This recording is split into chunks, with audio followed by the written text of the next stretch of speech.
la cuarta parte. Bueno, nos quedamos en este primeramente. Que pelea.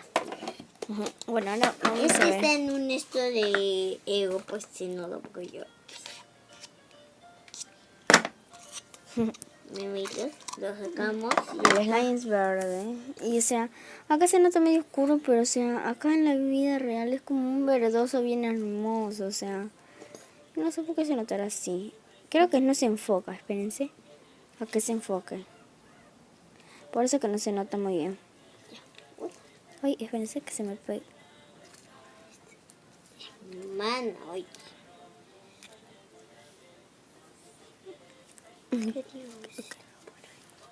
Ya bueno, este es el pegajoso y gelatinoso. Vamos a guardarlo. Vamos con... Bueno, ya se acabó todo de esto. Y el último es este.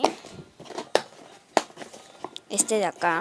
Que está en un tupper grande, que es poco, pero bueno. Este se llama sacabolas. Sacabolas. Le para poniendo nombre a todos los slimes. Las voy a enseñar ahí, ¿eh? Espérate que no se enfoca tanto.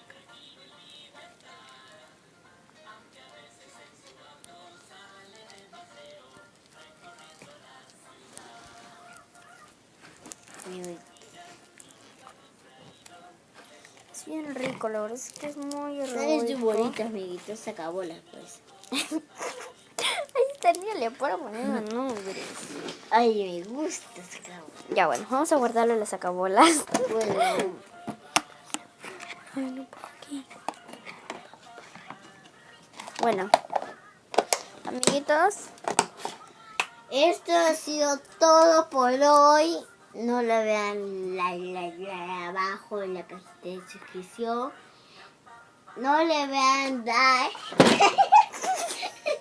No le hagan un like. Y muchos comentarios abajo.